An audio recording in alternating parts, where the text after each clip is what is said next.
I'm Stephanie Young, and this is Real Women talking about real health. We are joined today by three amazing doctors who will introduce themselves shortly. But first, how will my health be impacted by COVID-19?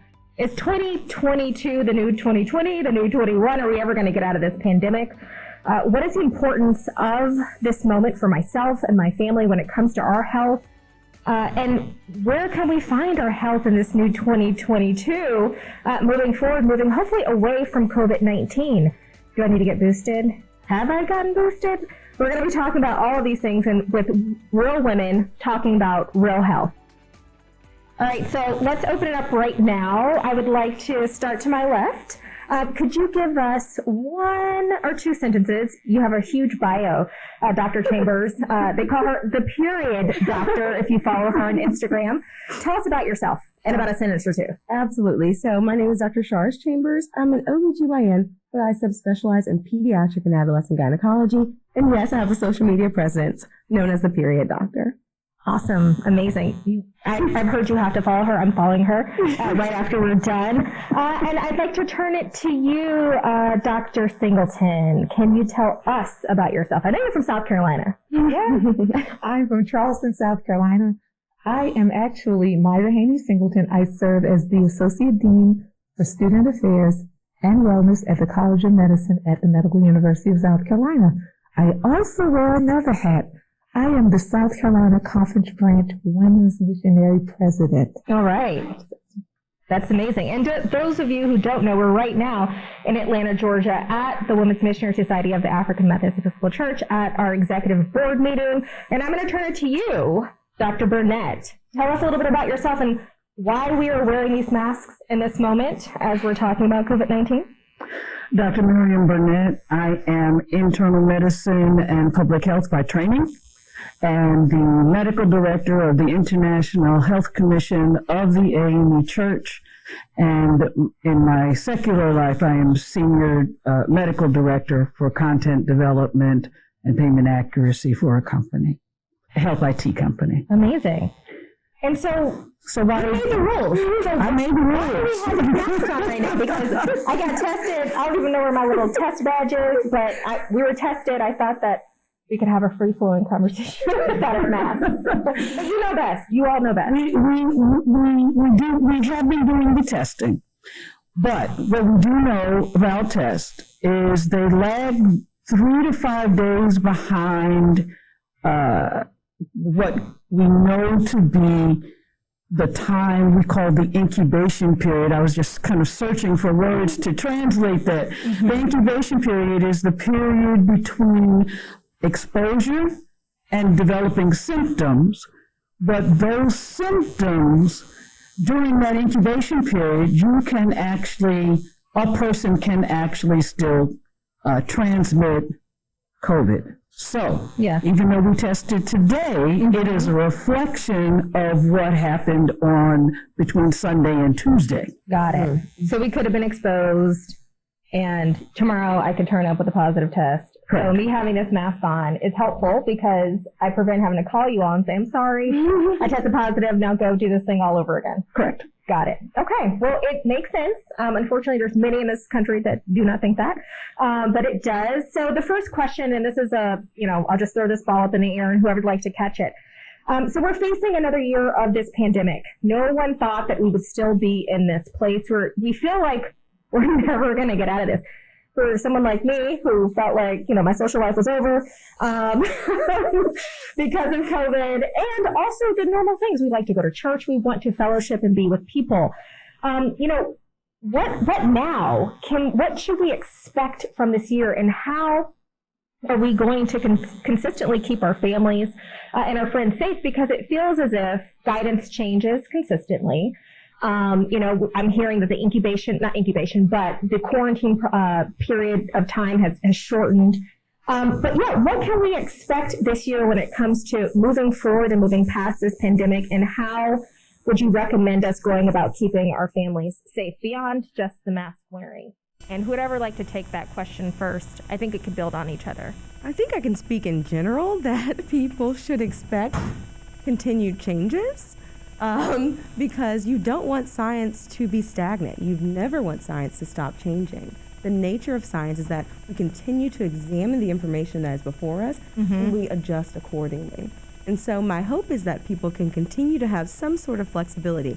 And that's hard to ask, especially from parents and teachers and students, because they are really at their wits' end. Yeah. But there was a post on social media that says, you know, everyone says we're in the middle of a pandemic. What if we're still at the beginning?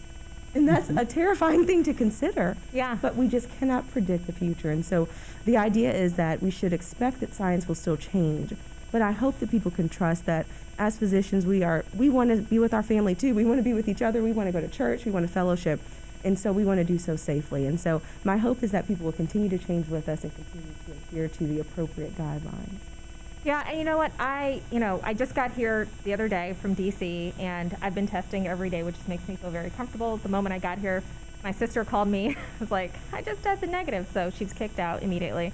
And she just got back home safely. And the thing is, you feel like I got boosted, I got my vaccines. I feel like I've been following all the protocols, but it just feels like this continues to change.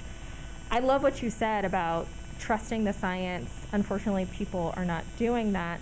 But do either of you have any thoughts on how, you know, the everyday average woman can think through really being flexible in this moment and understanding that science does change? You saying that we might be in the middle, I think what people thought we might be at the end.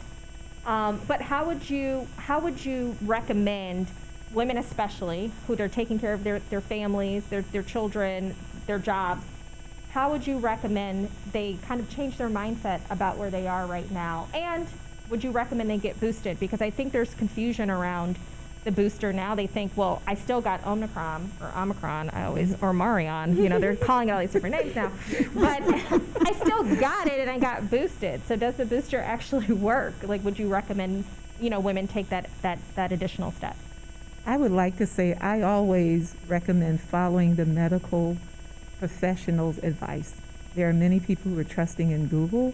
It's a dangerous position to put your entire family in. Yeah, they're doing their own research. Yes, and I think with people who have done the work, who've studied the disease processes, I think it's very important for us to lean in and listen. The other part, too, is I think we need to meet the moment. When the pandemic hit in March of 2020, it shook me to my core. I can just be honest. And as a person of faith, I had to stop and pray. Yeah. And I do not believe I would have gotten through 2 years without just, first of all, starting my day with prayer, because it's so scary out there. And I'd like to say we do walk through the shadows of death. But then you have to understand where our faith is, and it's in God. And I think as people of faith and women of faith, I think it's very important for us to lean in on that faith in these troubling times. I think one of the things that we have to remember and recognize is we have to be consistent and flexible simultaneously. Yes, yeah. So consistently wear our masks, consistently wash our hands using soap and water or 70% alcohol concentrated hand sanitizer, consistently making sure that we are socially distant. The number of feet may change depending on what the situation is, depending on whether you're with family that you live with all the time, or whether you're around any one person who is new to the circle changes the dynamic. Yes, yeah. Just one. Yeah. Who does not live in your household, one has to make sure that they are retreating to the most stringent recommendations. Yeah. More flexible when it's just those that live in your household. But still, we have to remember that if there is someone who is a frontline person, they are bringing the outside world into the home every day. Yeah. Every day. Absolutely. So what we as physicians do, and others who are in the public arena, is make sure that we are. I tell my family we're all first responders to one degree or another. As my entire generation, and so I have told all of my cousins, when you come in the door, if you've got a garage, take off your clothes in the garage. Just leave them there. Go straight to the shower. So those kinds of things need to ensure that we are consistently doing them. The flexibility comes when there's an Omicron and we thought that we were getting better and the numbers were decreasing. The flexibility comes when we say we need to go back to where we were in March. Yeah, yeah.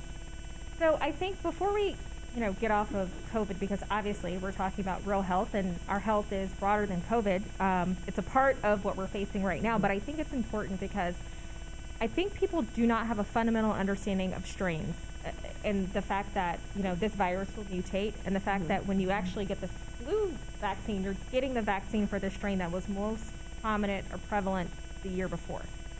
People just don't know that. They think it's the same thing over and over again. They do not understand it. So they say, well, none of this matters and none of this works because it's just going to continue to, to change and into different strains. So none of the precautions that we're taking even make sense. Can someone just briefly explain We all look why this virus mutates like every virus? Well, every virus, I actually had a refresher microbiology class with one of our clergy people, AME clergy person, is a virologist. Okay. And Dr. Ovita Fuller, who actually sits on the FDA advisory board for all of our vaccines. So she said to me, we have to ensure that because every virus mutates and there are variants, that we are keeping up with that.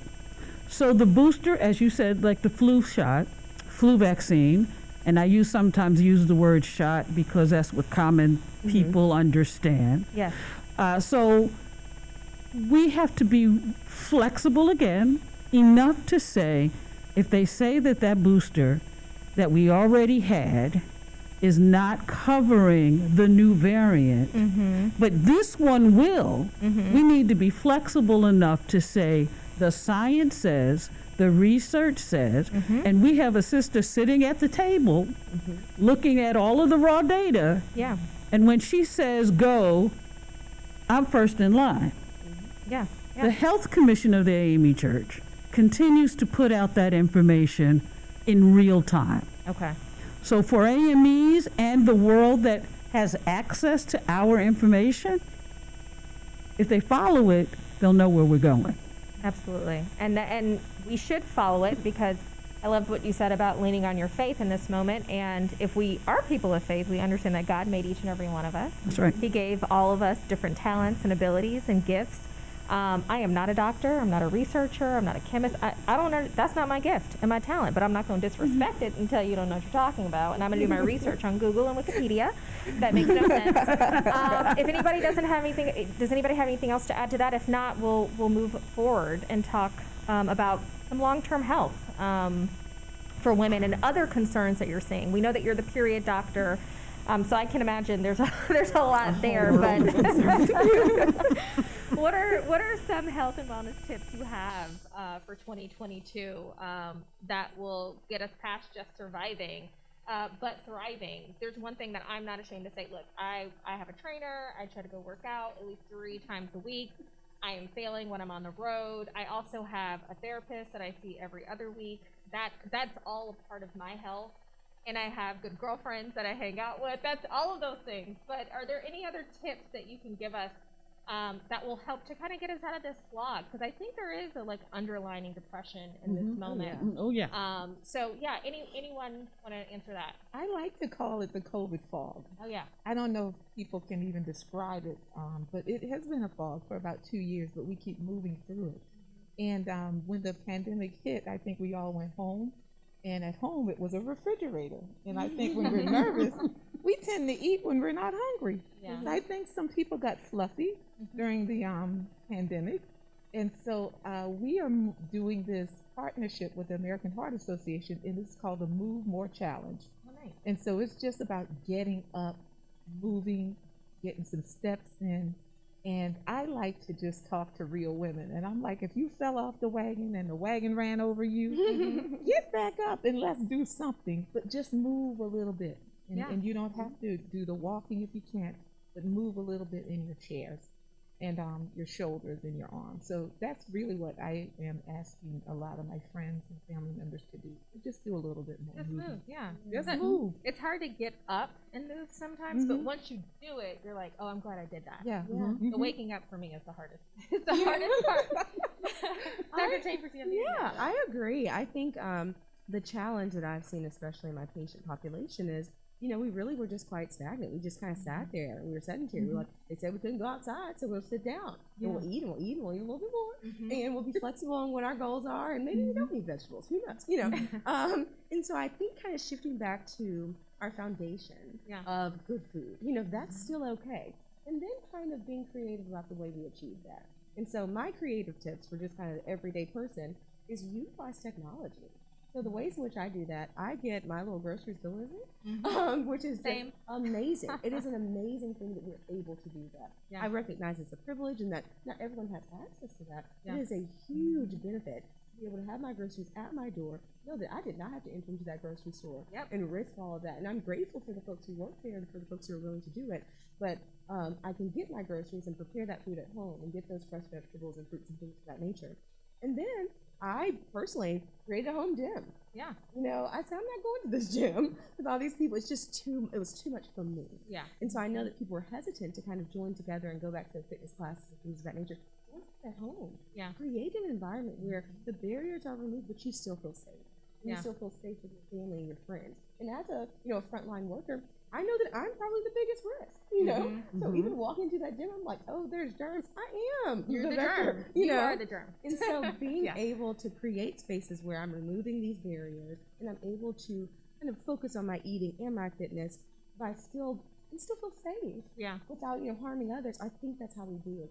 We need to be flexible and really take control of the things we can control. I think that's very powerful. Yeah. We've been in this rut, okay? We know that this fog is going to be here for a while. Control what you can, and that allows us to do better. That improves our mood and our emotional well-being because we are controlling the things we do. Absolutely. And that moving helps, those are what, endorphins that you yeah. get? Yeah, moving. absolutely. One question before I turn to you, Dr. Burnett, just to ask for some of our younger sisters and friends. So right before everything shut down in 2020, right? I saved some of my eggs. I probably needed to do it again to have enough. But I've had so many girlfriends talk to me about that because of our lives really being shut down in a way where we're not socializing. Online dating is terrible. I still look forward to getting married and starting my family, but we've hit this bump in the road, and this bump is really real. And I'm really grateful that I was able to save some of my eggs before everything kind of shut down. Would you recommend, and I just don't think African American women think about that. First of all, it's expensive. Right. It was $14,000. I'm going to be very honest. Yes. Because we don't talk about those things. But would you recommend, especially now we're in this lull, would you do that? I know a lot of my girlfriends are thinking about that, so I would just want your thoughts. The easiest way to answer that is 1,000% yes. Yeah. And the reason I say that is we need to be in the present but plan for the future. Yeah. And so yes, we need to be able to be dynamic and listen to what the recommendations are, but that future you want, you still want it. If you still want that family, if you still want that career move, still be as aggressive and as appropriate as it relates to that. And so egg freezing, for folks who don't know, really just requires you to go for a procedure where they remove eggs from your body. Now, am I being as detailed as possible? No. You will need to talk to your doctor about that more specifically. But what it allows you to do is save these eggs. And so if you're 30 when you do your egg freezing, those eggs are always 30. They never age because they are frozen. And so it really preserves fertility in a sense of the egg quality, the egg quantity. Now, it doesn't necessarily change, how you're going to carry the baby and things of that nature and your personal health and all of that. But it's a really, really good thing to do as you're waiting for a partner, as you're making career moves. And the reality is people are delaying childbearing. And then the pandemic came in and really kind of made it for you. Like it was an involuntary delay. And so these egg freezing kind of opportunities, the fact that we can do it is huge, and I highly recommend it. It is underutilized and underoffered to Black women. And so I love talking about it. I'm so glad you brought it up. Yeah, I think it's important because if I had to do it all over again, I would have done it when I was 30, and I did it above 30, which is much more challenging and much more expensive. And that's another podcast. So we won't even go into that. But Dr. Burnett, do you have any other recommendations on, I do. moving through this moment? One of the things that we can do is be creative in our exercise. And you spoke about that, and being creative in our exercise that will also enhance our availability for good food is gardening. Oh, I love that. I wasn't using my backyard. Yeah. I put in 2 garden beds, and it gave me the opportunity to do the exercise. My father called it going to play in the dirt. But the playing in the dirt meant that I was bending and going back and forth in the house to get things. When it got cold, I had to bring the pots in because I did some of them in pots. If you don't have a backyard, there's gardening that you can do in pots. Absolutely. And so you get good food that is not have pesticides on it. And so there's an enriching quality about knowing you created your own food. And you can do it as community garden, community being socially distanced, and you've got space, and many of our churches have created these community gardens so that can give you fellowship, socially distanced fellowship outside that is providing resources for oneself, their family, and the community. So our need to help others is also still met. I love that. Yeah, I became a plant mom during the pandemic. I have 6 plants, and my plants have grown. I mean, they're huge. And I started when I moved back home to Atlanta. I moved from New York back home to Atlanta to be with my mom because we lost my dad in 2019. So it made sense for someone to be there with her, and I took over her plants and repotted them. And I was like, I got to do this for myself. So when I moved to Los Angeles, I have all these plants. And it does something for you to watch a plant grow and you realize it's a living being, and look how big it's getting, and it does respond to love, and I don't have time for a dog.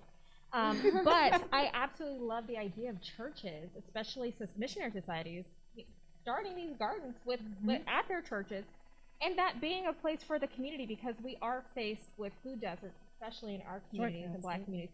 So I kind of want to stay there at food for right now. So, the gardening, you mentioned fresh foods and vegetables. Because I live in a place like LA, it's all trendy. So I'm juicing, I'm taking turmeric, and I'm, doing all the things. And I do the immunity juices all the time. I'd love to hear your thoughts on on the right things to eat to protect yourself and really boost up your immune system in this moment, either the things that you cook or supplements that you can put as part of your diet to help guard against COVID and just a regular cold and all of those things. I know there's even food that you can eat for your fertility. So I would love to hear about some of your tricks of the trade or recommendations on what people should be focusing on in their diets right now. One of the things that one of the things that's helpful is the Health Commission has a podcast on just that. Okay. Our executive director is a registered dietitian, nutritionist, lifestyle coach. Okay. And she created this video around boosting your immunity through food. What's it called? So people can watch it. Boosting your immunity through food. Oh, nice. Okay. It is. That is very direct and clear. Well, we had to try to get things clear. Yeah, absolutely. And so it's on the Health Commission YouTube channel. Nice. Anybody and everybody can go look at it. And then she talks about green leafy vegetables and fruit and which ones are more harmful because they're higher in glycemic index and carbohydrate content, so it is destructive for diabetes. Yeah. There are just 9,000 alternative ways to get protein without meat. Yeah. Oh, nice. Okay. All of that's in that video. It takes about 45 minutes to view. Okay. The fact that it's on YouTube means you can start, stop, and keep moving. Right. And you can pick some up and, try different things. That's one thing I know I did, and I'm sure people try new recipes because you're at home and you're doing more cooking, and I became a better cook probably during the pandemic. The other thing we have is a culinary RX. Okay. It is, if you go to amechealth.org/culinaryrx, it takes you to a training program on how to prepare food in a healthy way. Okay. And then it gives you recipes. If you decide that's the recipe you want, you click on it, and out comes the shopping list. Nice. Okay. So it makes it super easy. Like all recipes, you can do that online. You can go right to, say it one more time. amechealth.org/culinaryrx. Nice. All right. Well, you got that. So everybody should at least do that. But are there any other recommendations on diets and food and? Now, I would say drink your water. Oh, That's Yes. one of the things I think we tend to make some unusual choices for drinks, but sometimes we can drink too many calories. That's nicely said.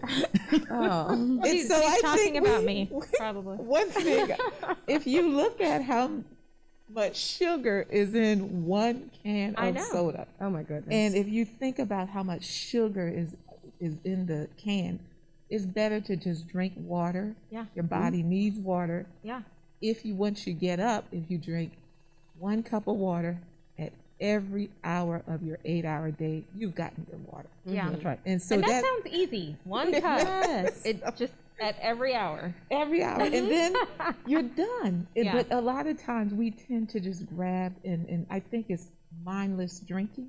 Yeah. Yeah. But if we begin to think about what we're putting in our bodies, I think especially those sugary sodas, it's just not good for us. Yes. Now, look, I know this is a Women's Missionary Society podcast, for We Can Do This, public health campaign, but, I know that ladies come home at night and drink some wine as well, or make a cocktail or two. Some people do that, okay? Jesus turned water into wine. You have to remember these things.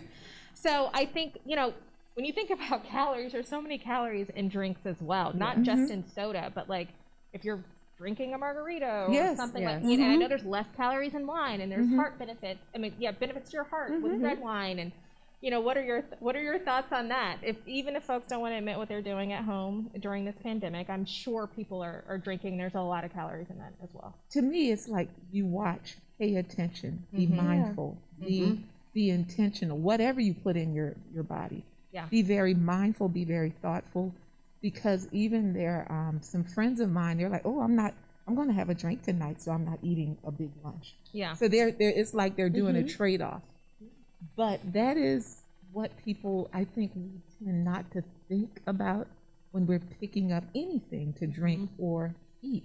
I think we have to pay attention to the content and what we're putting in our bodies, because it will cost us later on in life. In moderation. And I know that on the fertility front, I mean, doing a lot of drinking is not good. No. I'm aware. So, but beyond that, is there anything else that you would add to the? Yeah. So I think especially for women, and I'm the period doctor, so I'm always going to talk about periods. We still have these, our cravings, things as it relates to if you're pregnant during this lovely pandemic fog of sorts. Yes. If you are going throughout your cycles and your menstrual cycle and the things that you crave and all of those things. So my thought process is not to be so restrictive and so extreme that you suck all of the joy out of your life. Like, that is not at all what we want you to do. The mindfulness is important. But if you're craving some chocolate during your period or something of that nature, eat the chocolate. Okay, I'm not so extreme where I say we have to cut out everything and remove all joy. It's all about moderation, and especially for my teens. Teenagers are so they can be so critical of themselves and compare themselves so much, especially with social media. There was a study that showed that so many young girls are so unhappy with themselves because of the impact of social media. And so my hope is not to impress upon people that they need to be a specific weight or to only be vegan and all this is the only way. It is about your body and how you feel. And so I really say, how do you feel? Do you feel better? Yeah. And so this is about health. Right. Not a weight, not a dress size, it's about health. And so when you frame it in, when you're picking this up, is this contributing to my health? Or is this contributing to my temporary happiness? Right. And sometimes both can be yes. And it could, it's possible. But just having that thoughtfulness, I think, is the first step to being a healthier kind of version of yourself. Yeah. Well, you before we get off this topic, you mentioned vegan. And I get into arguments with people about like, oh, being vegan is much more healthier than eating meat. Not really true.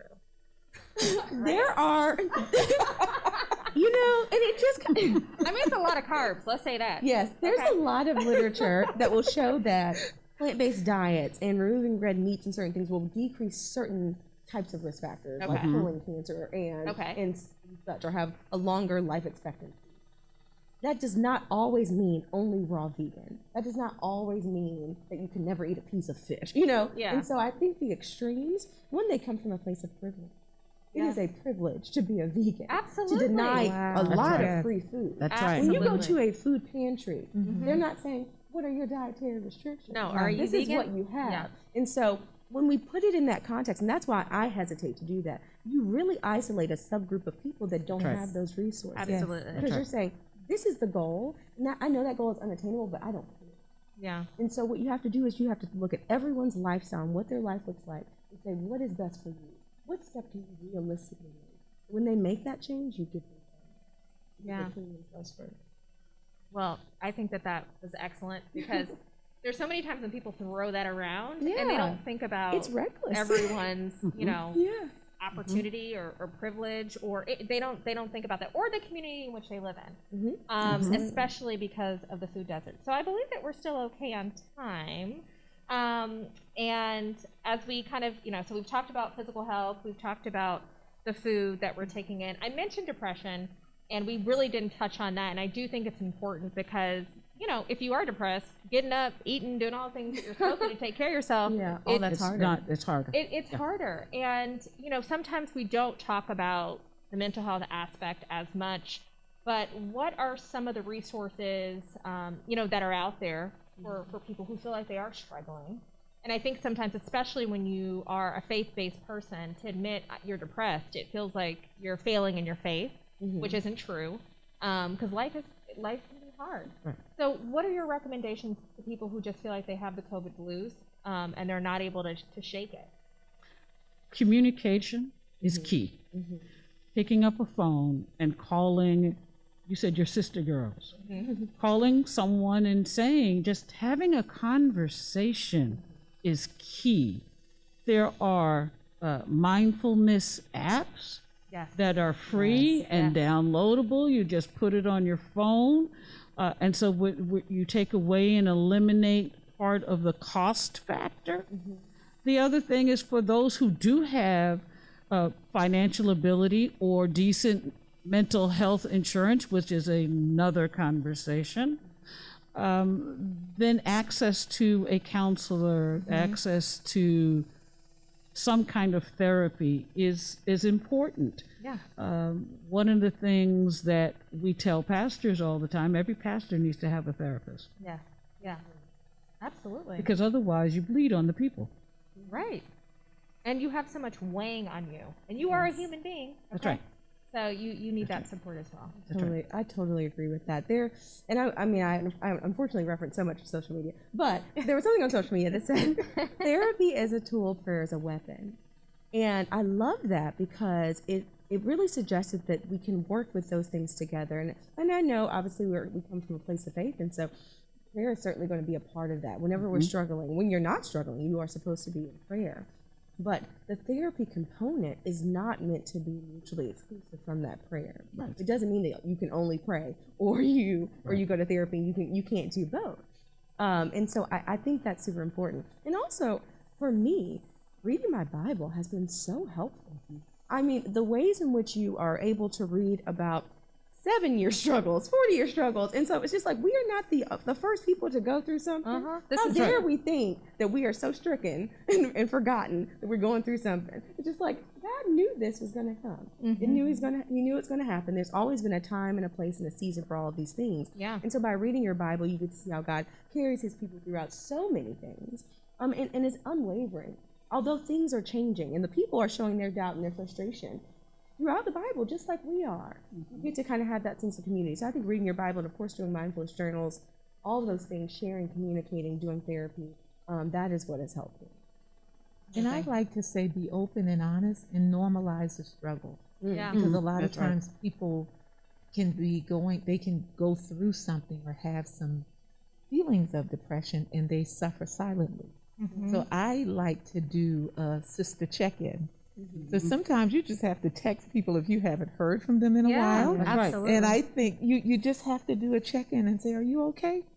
Then are you really, really okay? And that's where you're opening up the dialogue to say, okay, if you can't get up in the morning, and you know what that whole invisible weight is, and you're laying in the bed. And one thing about COVID, work became home and home became work. It was hard. Right. And I believe we can just come to terms with, I think we've all been struggling, but if we can't get out of that weight, we have to go to the providers who know how to help, especially with depression, because if you can get ahead of it, Yeah. it won't turn into major depression. Absolutely. And I think, so you mentioned, everybody mentioned, different apps and things like that. I love the Calm app. You do have to pay for that, but they have amazing meditations. They have meditations on grief. And one thing we haven't talked about is the millions of people who've been lost to COVID.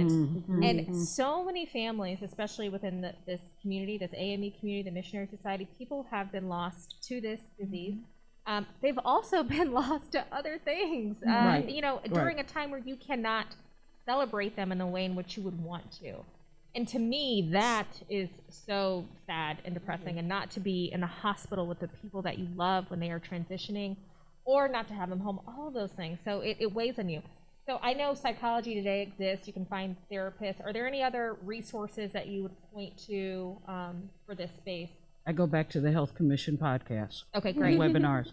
There are 5 on different mental health topics. Out of COVID, we have managed to create a mental health task force. Oh, nice. Okay. Task force, which is transitioning into a ministry. That ministry is going to be able to provide at every annual conference level counselors, mental health providers Okay. to do talks, one-on-one group sessions, one-on-one sessions or small group sessions, large group sessions, ask the psychologist, psychiatrist the question, like we did ask the doctor the other day. So it has created an atmosphere where not only our psychologists, but our chaplains have come together to create a network of resources. That's amazing. And I think that people don't always know what's available. So it's so important that resource is available for everybody within the denomination and beyond. Is there anything else that you all would point out? There is something else. We cannot forget the children. Oh, absolutely. We are all connected to them in one way or the other. And as women, I think we are very sensitive. And I think when we're looking at children, very important to talk to them and not at them in this COVID pandemic. Yeah. Are you okay? They've been locked down. They can't see their friends. They've been trying to do homeschooling. That has been a Terrible. disaster for a lot of them. Yeah. But just having a conversation with them and letting them know we're in it together. Yeah. We're going to take one day at a time and just do the best. But I think as we deal with women issues, we're usually the first ones connected to the children. Right. And I think just making sure the lines of communication are open to those children. Absolutely. that You're are doing my job for me because you're previewing the next podcast. Oh. No, I love that. I don't even have to talk about it. We're going to be talking about children, pregnancy during the pandemic, health, and more, much more. So I appreciate you saying that because it is important, and it's important enough for us to take some time to talk about them especially. Anything else you would add? Well, I think I totally agree. From a resource standpoint, again, being the social media person that I am, and I think my whole goal is to really show the good of social media. There's so much negativity. Yes, But my hope is that if enough good people with good intentions can leverage it, then maybe we can combat it. But I do feel like there's an opportunity on social media for mothers to find support for people with certain chronic illnesses that may have found support in their clinics and support groups and things. That can be virtual. And then if you don't see the community virtually, create it. Yeah. You literally can create the virtual community that you want. And that's as simple as checking in with your college friends and saying, well, we haven't talked, I'm making a Zoom meeting. You know, some people are Zoomed out, but, you know, we're making a whatever. We're going to celebrate you anyhow. Yep. You know, being creative. And if that community, if that sense of celebration, if that fellowship isn't there, being the one to create it. I love that. I love that. That's helpful. You know, we can't always have every app for everything that we need. And they don't always create it specific to you and for what you need. And so if you don't see it, create it. Absolutely. Well, I really, really love this conversation because I think what it's done is connected the moment that we're in, but all the different facets that it hits, right? And I think sometimes when we think about our health, I think it's why a lot of African Americans don't believe in therapy, don't go, because they don't believe that this is about part of your health, but it is. It is. It's Very much so. It is a major part of your health, and I also hate the conflict sometimes that people have faced. Sometimes, not everybody, because obviously I grew up in church and I go to therapy, but that they have with understanding how important that aspect is, and making sure that we're working this muscle as much as we're working our other muscles to make sure everything works together. So as we start to close, you know, you all have given such excellent information. I want to remind people watching and listening is a couple of different things, and then we want to hear some final thoughts from you all. Is one, you can now order your tests at home through the government. So now I've already ordered my test. Maybe we can have a little Chiron down here. I don't know the exact call letter for that, but that's so important. COVIDtest.gov. COVIDtest.gov. Look, they made it super direct. I couldn't even remember, but she remembered. Thank you, Dr. Burnett. That's why you are who you are. In addition to that, I know that they're also providing masks, these N95 masks. You can get these on Amazon and buy them in bulk. I do that, and they have lots of colors. And in addition to that, you know, in places like California, you can look up to find where you need to get your booster. I know that happens in other states as well. So there's a ton that's available if you are seeking it out. And I would love for you to kick us off and just remind people where to go to find more information about all the work that you're doing, and all the resources that you provide, and any final thoughts. Resources are amechealth.org. That's the website. The YouTube channel, the Facebook page is updated 3 and 4 times a day. So it has real-time information. And I know all y'all on Facebook. Okay. Well, everybody's on Facebook. Yes. And during the pandemic, the readership has skyrocketed. So we're real pleased that we're providing a real-time resource. Yeah, we also have a Twitter account, but most of the information either hits the Facebook page, the YouTube channel, or the website. Okay. So those are the major resources. And the Health Commission is partnered with every major health entity. So American Heart, American Diabetes, Alzheimer's Association, which we didn't talk about that, but that's a huge issue. Yeah, yes, dementia during this time, all of those things. Yes. Everything worsened. Yes. So there's actually a page on Alzheimer's and dementias on the website. So all of those resources, National Association of Mental Illness, everything is there for the ability to get what you need. Okay. And could you get a little closer to the mic, repeat that, or? Oh, okay. Oh, okay. Sorry. Well, we'll have to cut this little part out. This is live podcasting.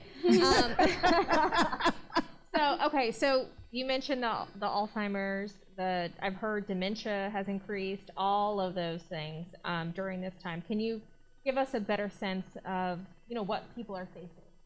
Sure. One of the things that people have been facing is bringing mom, dad, aunt, uncle home. When COVID numbers began to skyrocket, folks went and got their family members out of nursing homes and nursing facilities and brought them home. And most were not prepared for that challenge, because it is a challenge. I went and got my, at that point, 90-year-old father. He'll be 93 next month. And it is a challenge. And there's nowhere for you to go. Yeah. We're all home, bringing home. You know? So one of the things that we have done is provide a relationship with the Alzheimer's Association that predates COVID. Okay. So just by 1 year. So God's wonderful timing. So caregiving resources, social service resources are all a phone call away. Yeah. So it's not all on you at home by yourself dealing with this. There's help. There is help. Yeah. There is help. We are actually going, one of the things that we're going to be talking about to the WMS is partnering around ensuring that we can get trained caregiver respite support. Okay. So the Alzheimer's Association and every presiding elder district are beginning to line up together chapter to presiding elder district so that the resources are particular to a geographic area. Okay. All right. So I'm not talking as a New Yorker, this is what we've got in New York. Right. And Texas doesn't have any of that. But what Texas has, we don't have in New York. So it's becoming very, very specific. And a part of this year, the next set of MOU for the next 5 years is around ensuring that we have provided the regional geographic resources. March 20th is Purple Sunday. Okay. And we will be doing we're asking everybody to be online together. Yeah. So we can talk about it. So we can talk about caregiving. So we can talk about where the resources are. We've got 3 people coming to talk about their personal experiences that are AMEs to say, this is real. I'm doing this. And it's people that we know. Yeah. I love that. I do have a question though, because again, because we live in this not just social media, but the internet has created all of these fake doctors and fake professionals around all of these issues.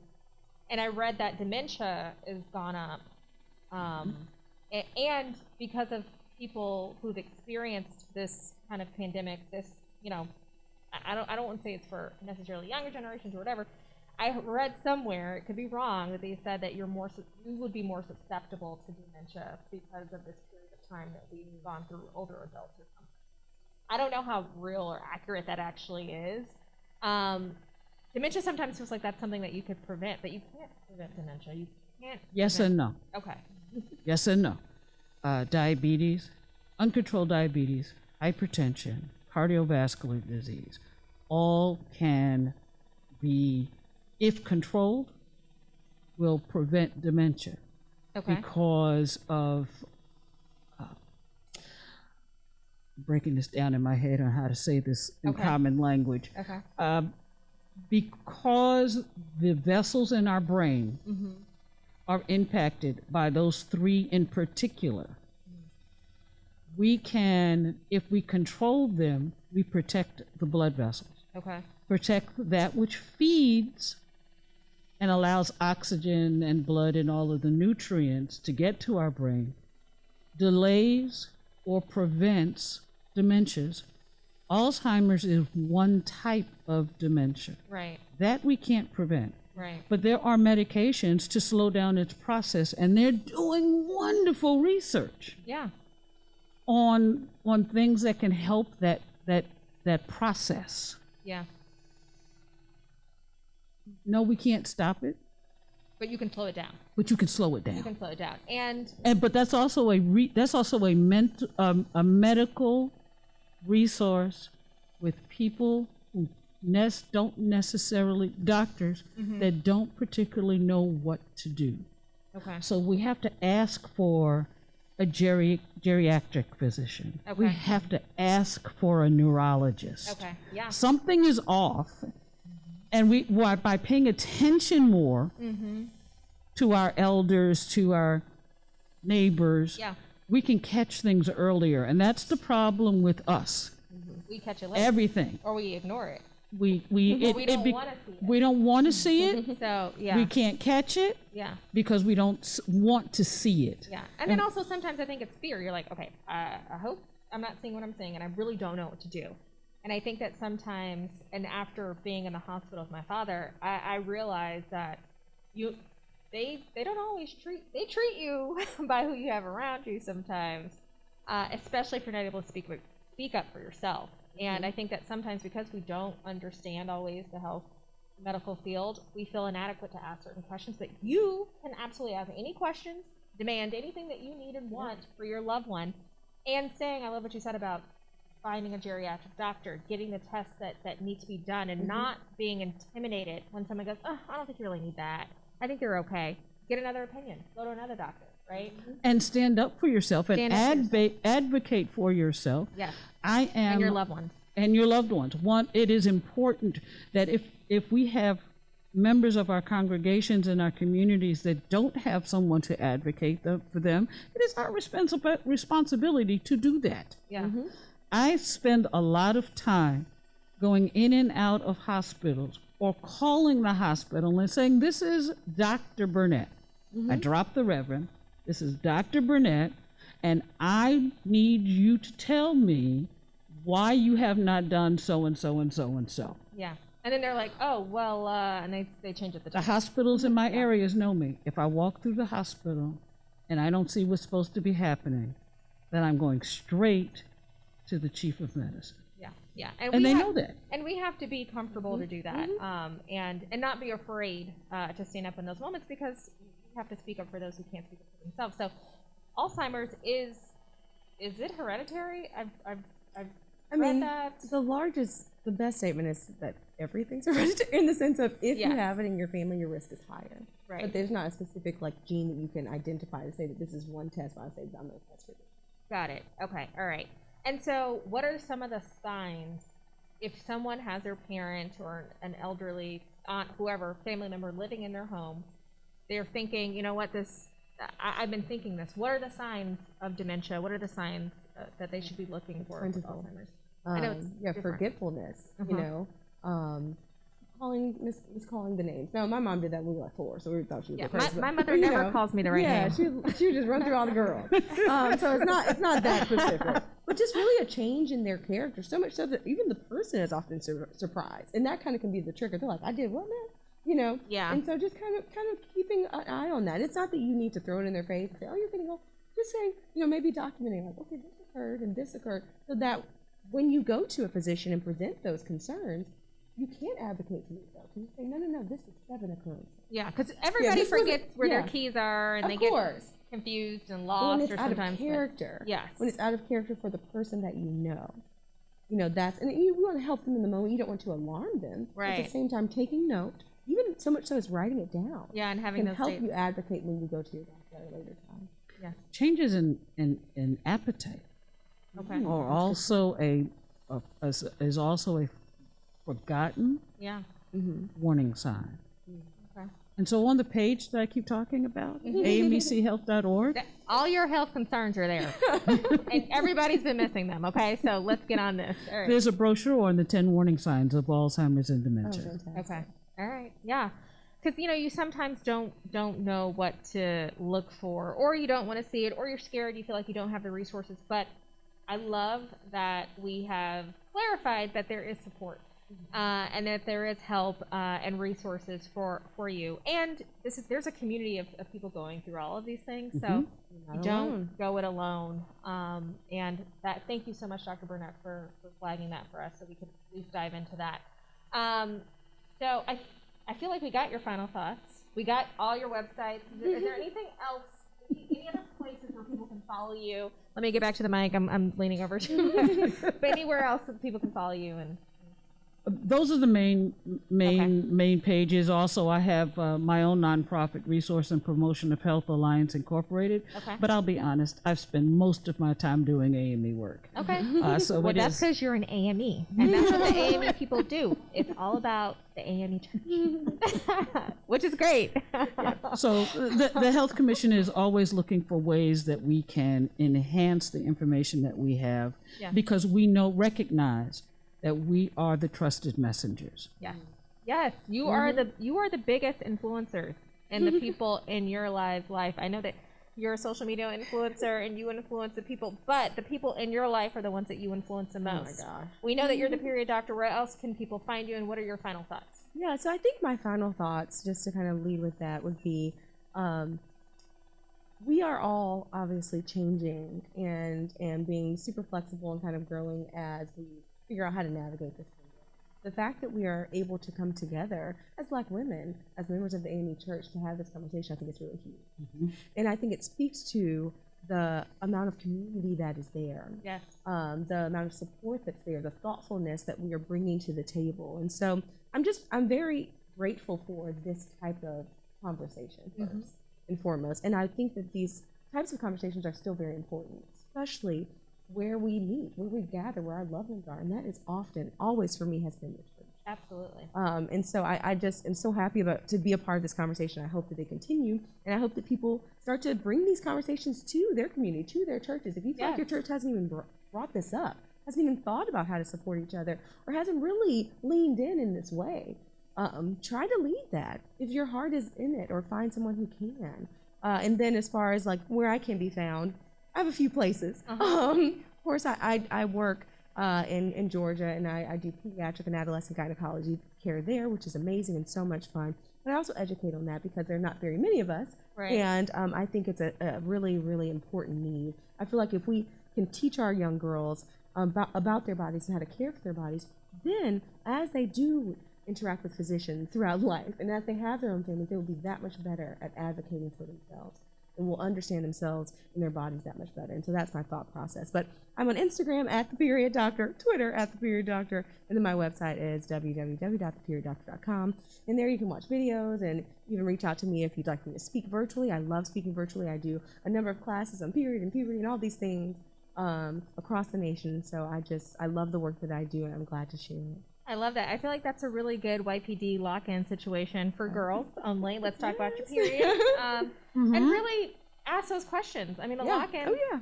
I'm trying to figure out, I mean, we did a whole lot at the I mean, went to so many lock-ins. Yeah, there's so many. That would have been a fun one, or an interesting one, maybe a little embarrassing, but a good thing to do and a safe space to do it in. Absolutely. Okay, so Dr. Singleton, where can we find you in South Carolina, and what are your final thoughts? I am the South Carolina Conference Branch Women's Missionary President. All and right. I am honored to serve because I do believe we have an opportunity to help the women that we serve pay attention to the issues that are a part of our reality now. And so I do believe in meeting the moment. Yeah. When the pandemic came, I was only 7 months in.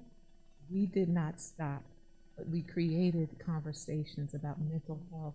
The next thing is the reality of dementia. Yeah. I had it with my mom. She passed away in April of last year. Oh, wow. But I can tell you, I've learned some things about the journey that I can help other people, especially with those moments when they don't want to behave. So but I understand the struggle and the reality. The other part of my hat that I wear, I work with the future generation of medical providers, medical students. And so you can find me at the Medical University of South Carolina College of Medicine. Amazing. Telling the future doctors they are good enough. We need them at the bedside because their patients are waiting. And so I wanted to just leave that we are better together. I am so honored to be a part of this conversation that must continue. It must continue. Okay, I just want to remind everybody where we are. This is the Women's Missionary Society of the African Methodist Episcopal Church, the oldest Black church, the oldest denomination, and need I say the oldest Black organization in this country. We can do this public education campaign. So thank you so much for joining us. We have many more topics. We might not come back to you this way in a podcast, but we're going to come back to you another way. We can talk about dementia, periods, eggs, all that. We have a lot. But to preview the next conversation, we will be talking about children during this pandemic. We'll be talking about all of the different things that you can do to ensure that you're moving forward in a more positive and strong way. And we'll be talking about pregnancy as well. So we hope that you tune into the next episode, and thank you for joining us. And thank you all of these beautiful Black women doctors who happen to be AME. I didn't even ask them what district they're from, but okay, we're all AME. You should know. All right, thank you. Bye-bye.